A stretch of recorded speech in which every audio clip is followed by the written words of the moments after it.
I never imagined that the man I married could become the architect of my downfall.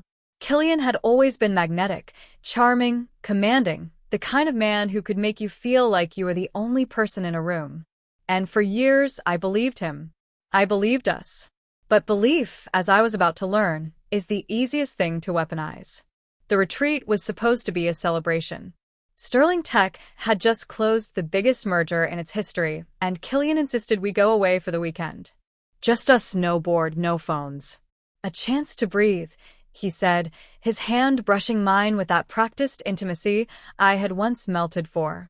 We arrived at the lakeside villa as the sun was dipping behind the mountains. The water glistened with a serenity that felt almost mocking. I should have known. The air smelled too perfect, too orchestrated. I followed him up to the balcony after dinner, laughing at a joke I can't even remember. And then he spoke, but not with affection. "Sloane, you've done enough," he said, his eyes sharp, calculating. "It's time for me to take what's rightfully mine."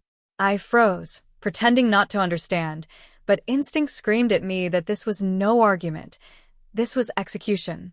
Before I could react, his hands were on me. A struggle ensued, and then I was over the edge. The lake swallowed me in icy betrayal. My lungs burned. My body thrashed instinctively. Death, cold and unyielding, kissed me, and for a heartbeat, I felt like the world had ended. And then, I didn't die. I washed ashore near the boathouse, hidden behind a veil of reeds. My clothes clung to me like wet lies.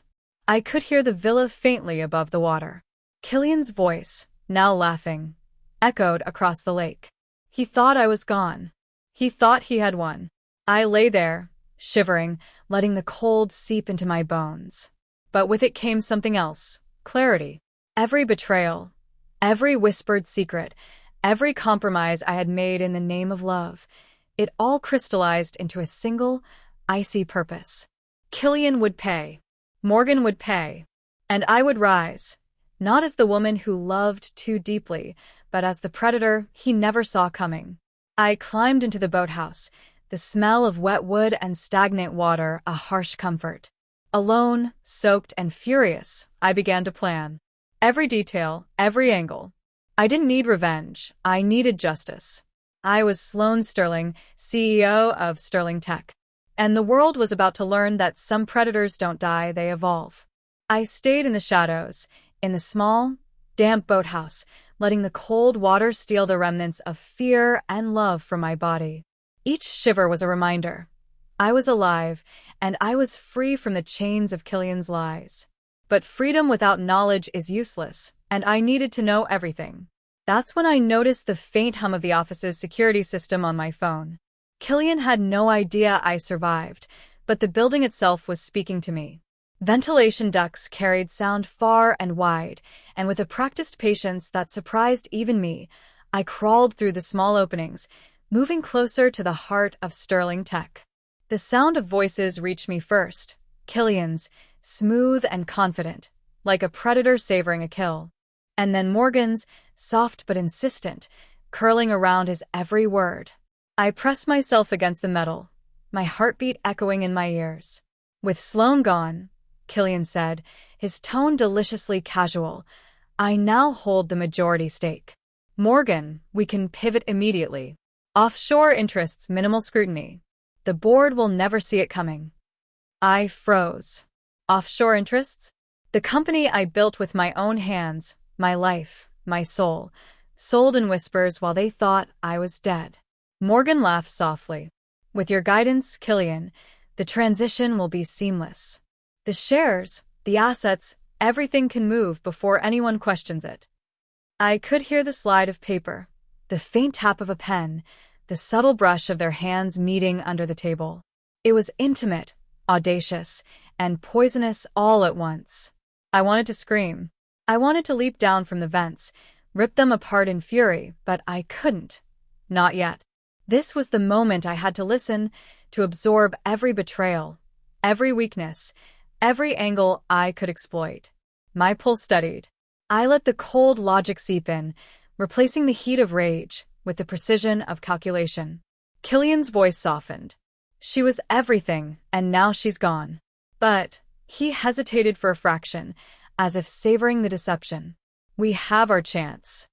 I held my breath, every nerve alert. The magnitude of their plan hit me. This was bigger than personal revenge. It was corporate domination, a theft of my life's work. And I would stop it. As I crawled back to the boathouse, dripping wet but unbroken, I realized something crucial. Killian didn't just think I was gone. He assumed I couldn't fight back. He underestimated me entirely. That mistake, his fatal mistake, would be the cornerstone of my return. I allowed myself a moment to breathe, to feel the icy clarity of purpose. I would return, not as the wife he once knew, not as the woman he could manipulate, but as the CEO he had tried to drown, reborn in frost and fire, a predator in her own right. And when I did, Killian would realize too late that some betrayals are deadly for the betrayer.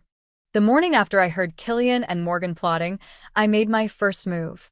I didn't rush. That was a rookie mistake. No, I had survived his attempt on my life. I had been reborn in ice and steel.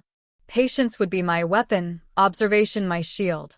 I returned to the city under the cover of early dawn, my clothes still damp but my resolve dry and unyielding.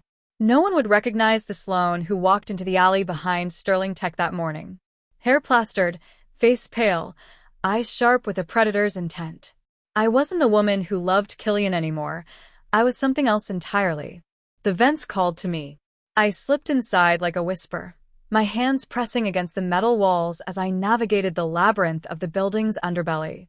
Each shaft carried a fragment of sound, a hint of conversation. I had become the ghost in my own empire. Killian's voice reached me first. He was holding court in the boardroom, gloating to anyone who would listen. With Sloane gone, we can finally implement the strategy I've been planning for months, he said, tapping a tablet with smug satisfaction. Morgan, once the shares are shifted offshore, the company is ours. I pressed myself against the vent, holding my breath. My fingers traced the edges of the metal, steadying myself against the surge of anger that threatened to cloud my judgment. This was information, power, more valuable than any weapon. Morgan leaned in, her laughter soft and conniving. And no one will suspect a thing. It's almost poetic how easily this worked out for us. Killian chuckled. I gave her everything. She thought she was safe, untouchable. But in the end, her absence is our opportunity. Absence. That was the word that resonated. They believed I was absent. They assumed my voice, my vision, my presence, my authority, all of it, was gone. They had no idea that I was watching, learning, calculating every misstep. I retreated silently to the boathouse later that night, soaked in thought. Every detail mattered. Their timing, their alliances, their overconfidence. I had survived the water, survived the betrayal, and now I would survive the boardroom. Silas. My mind drifted to him, my childhood friend, the one person I trusted implicitly. A lawyer with a reputation for brilliance, for never losing a case. He would be my anchor, my shield, my sword when the time came. But first I needed to sharpen my own claws. I allowed a small smile, cold and controlled, to touch my lips. Killian had underestimated me. Morgan had underestimated me, and the world, everybody, had underestimated the predator that Sloane Sterling had become. Tomorrow, I would make my next move. Subtle, calculated, deadly in its precision. Because sometimes, the most dangerous thing in the room isn't the one you see, it's the one you think is gone. I returned to the office in small doses, like a phantom brushing against walls, leaving whispers of my presence behind without being seen. Every step was calculated, every sound measured. Killian thought I was gone. Morgan assumed my absence meant weakness, and both would pay for that arrogance. The first few days were all about observation. I moved through the vents, the stairwells, even the rarely used service corridors. I listened as Killian barked orders, as Morgan flitted from one task to another, each overconfident smile a delicious promise of her eventual downfall. I noted their habits, their insecurities, their blind spots. Killian's voice echoed through the empty corridors one evening. We need to move faster on the offshore accounts. Time is money, and Sloane's absence gives us every advantage. Every advantage, Morgan repeated, almost as if tasting the words on her tongue. She won't come back. We're untouchable. I pressed my ear to the metal, the sound of their hubris sharp against my senses. Untouchable? They're already within my reach. I began to plant subtle misdirections, small actions that wouldn't draw suspicion but would shift the balance. A misplaced folder here, an unexplained error in a spreadsheet there, nothing that could be traced back to me. Yet, slowly, their carefully constructed world began to wobble. Killian's brow furrowed at reports that didn't make sense. Morgan's confidence faltered when deals fell through inexplicably. The best part? They never suspected. Not yet. I allowed myself a small, private smile as I crawled back to the boathouse one night, dripping and exhausted, but exhilarated. I was no longer running. I was shaping the battlefield. Every whispered step, every shadowed movement, every carefully placed misstep brought me closer to the moment when I would reveal myself, not as the victim, but as the predator. And then there was Silas. I contacted him discreetly, from an untraceable line, letting him know I had returned. His reply was short, professional, but I could hear the excitement under his measured tone. He would be my legal blade when the time came, slicing through the web of deceit that Killian and Morgan had spun. I slept little, ate less, and planned everything in meticulous detail. Killian's confidence would be his undoing. Morgan's ambition would be her trap. And I, reborn in ice and fire, would be the hand that pulled the threads apart. One evening, as the sun dipped behind the skyline, I paused on the balcony of the boathouse, staring at the city I had once trusted to hold me safe. The reflection of the water shimmered like a promise. I was coming back. I would step into the world not as the wife who loved too easily, but as the CEO who could destroy anyone who underestimated her. And when that day came, they would all remember one truth. Sloane Sterling does not forgive. Sloane Sterling does not forget. And Sloane Sterling always gets what she wants. I decided it was time to escalate. Observing and manipulating from the shadows had its thrill, but the predator within me craved action. Killian and Morgan were growing careless, leaving traces of their schemes everywhere. It was almost too easy. Almost. I chose my target carefully, a major investor meeting scheduled for the following week. Killian had been boasting about the smooth transition to offshore accounts, bragging that the board would never question his decisions. I intended to prove him spectacularly wrong. I infiltrated the office late one night, my movements fluid and silent. Every step was deliberate, every sound measured. I left small, almost imperceptible errors in Killian's reports, misplaced decimal points, missing clauses, inconsistent projections. To anyone else, it would seem like sloppy bookkeeping. To him, it would feel like the unraveling of everything he thought he controlled. The next morning, I waited, hidden behind a corner near the boardroom. Killian stormed out of the meeting minutes, his face a mask of confusion and rage. This is impossible. How did these errors get in here? Who? Morgan, trying to appear calm, stammered. I don't know, Killian. Maybe a clerical mistake? The assistant. He slammed his hand on the table. No. This isn't random. Someone is sabotaging me. I allowed myself a small, private smile. Their panic was delicious. The cracks were showing. Their carefully constructed facade of control was crumbling in real time. And I hadn't even revealed myself yet.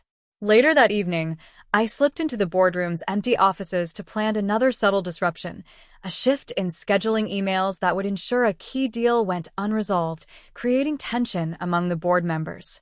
Every small action was a piece of the puzzle, slowly cornering them without them knowing a predator had returned.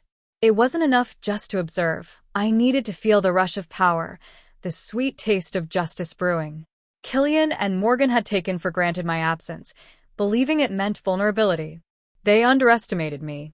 They underestimated the woman who had survived death, who had been baptized in betrayal and reborn in precision and ice. When Silas arrived, we spoke briefly, in hushed tones over an untraceable line. "You've already started," he said, almost incredulously. I can see why. This is beyond personal. It's surgical. Patience, I whispered, the wind carrying my voice almost like a secret to the city. Every move matters. One mistake, one misstep from them, and the entire board will be mine to command. By the time they realize I'm back, it will be too late. That night, as I lay awake, listening to the distant hum of the city, I finally felt it, the intoxicating thrill of power returning to its rightful owner. Killian had believed he could erase me. Morgan had believed she could replace me. But neither of them had anticipated one thing: a woman who has survived betrayal doesn't just return. She dominates. And tomorrow, the first ripple of my vengeance would become a wave. The days following my first strike were intoxicating. Killian and Morgan were on edge, their carefully orchestrated confidence cracking under pressure. Every misstep I orchestrated, every small, seemingly innocent error, was magnified in their minds. And they didn't even know who was behind it. I began leaving hints, subtle but undeniable, that someone was watching. A shadow glimpsed in the corner of a hallway, a misplaced pen perfectly aligned with their paranoia, the faint echo of my heels in empty offices.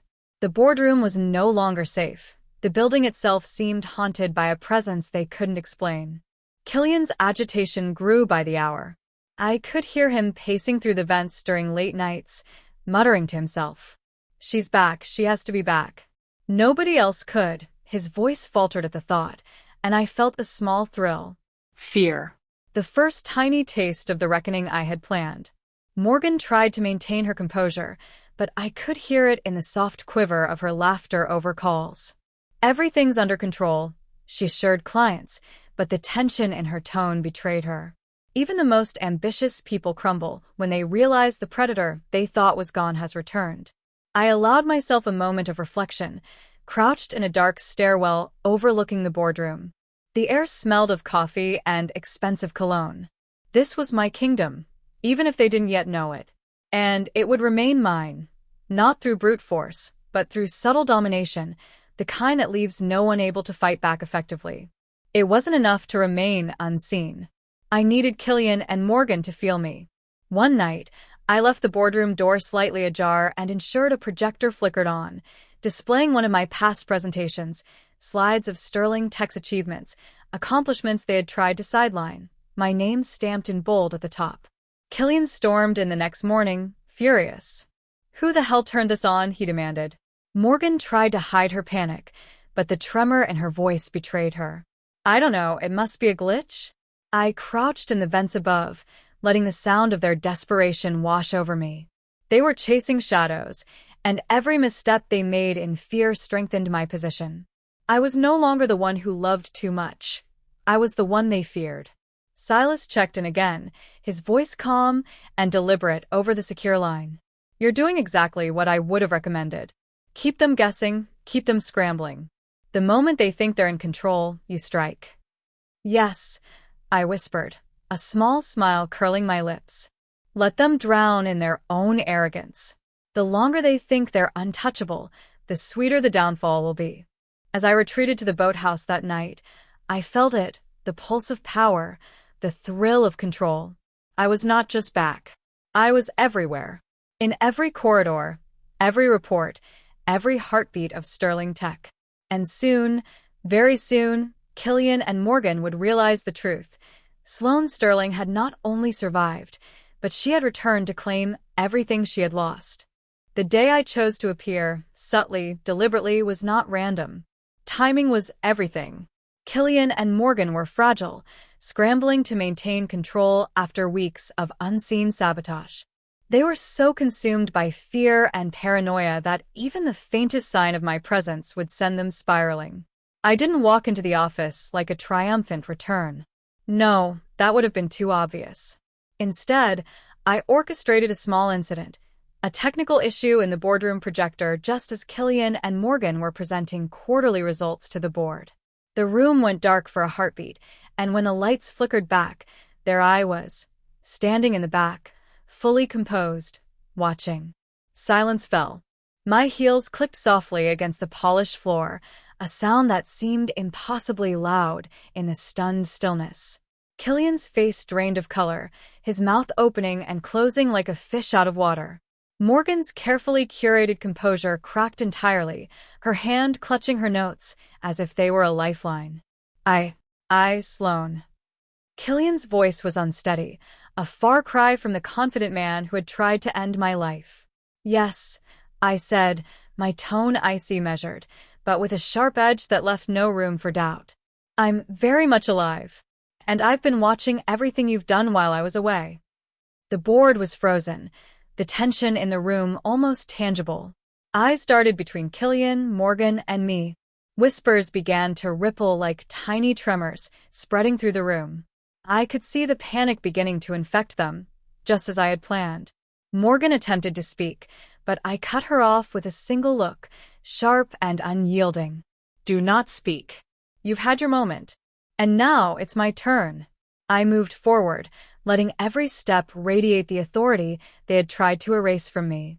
I glanced at the documents on the table, my company, my empire, all of it, and I let Killian see that nothing had been lost. I've been silent, I continued, because I wanted to hear the truth, to understand the full extent of your betrayal. And now I do. Killian, you tried to kill me. Morgan, you facilitated it. And yet here we are. The difference between us is simple. I survived, and you will not. Silas, standing just behind me, produced a thick folder.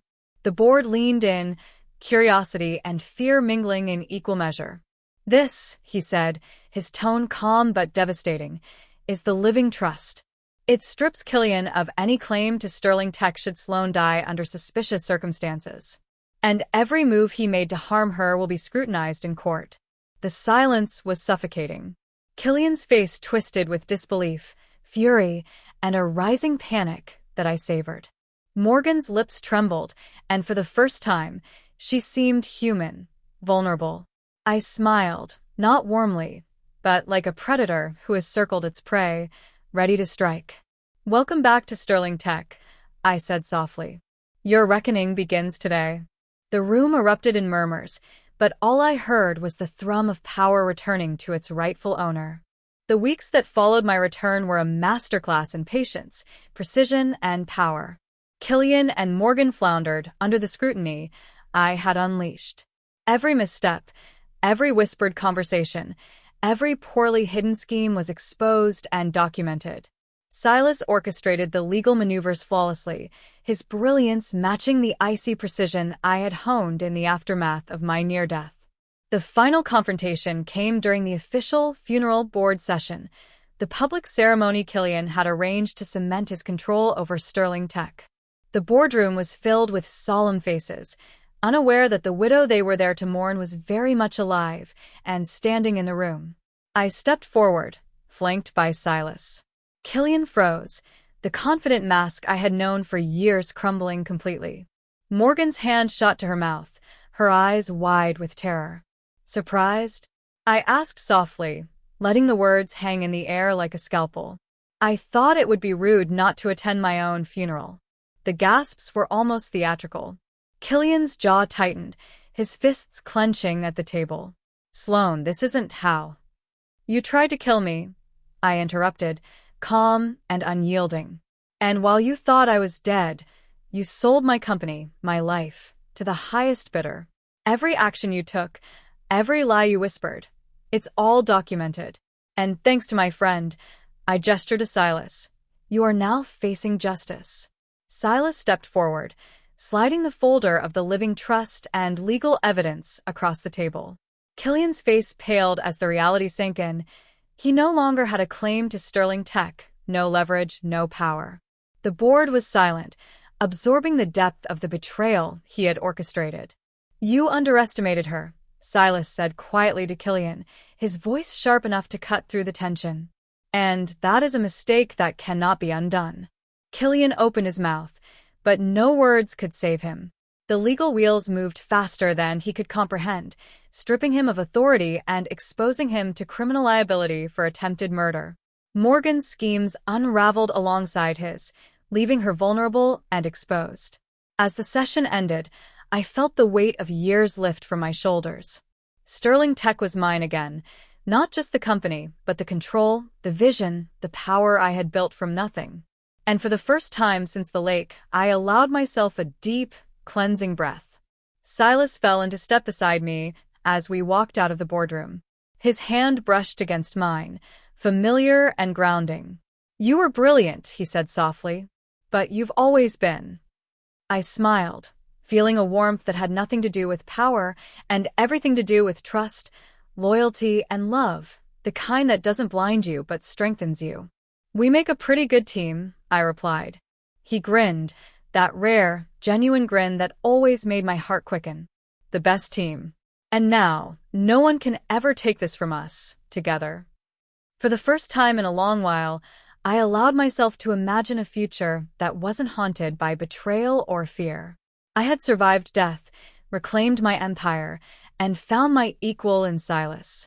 And as we stepped into the sunlight together, leaving Killian's ruin behind, I knew this was not just a victory, it was my rebirth. Sloane Sterling was alive, unstoppable, and finally free.